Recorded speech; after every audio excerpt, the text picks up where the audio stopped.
ছুটি নিয়ে যখন বাড়িতে রওনা হয়, ছুটি পাইয়া বাড়িতে মায়ের কাছে মোবাইল দিয়ে কয়, ও মা বাড়িতে আসতেছি গো মা গো, ভয় নাই ঈদের বাজার করবা না, ঈদের বাজার আমি নিয়ে আসছি, আনন্দ ঈদ কাটাইবো মা গো।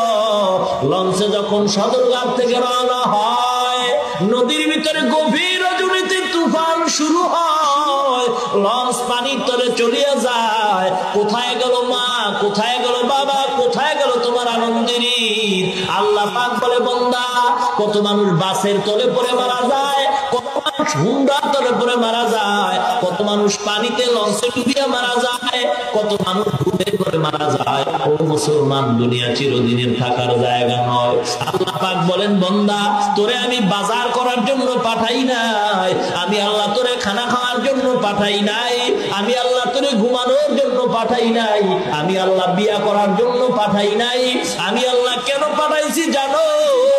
আল্লাযী খালাকাল মাউতা ওয়াল হায়াতা লিয়াবলুয়াকুম আইয়ুকুম আহসানু আমালা।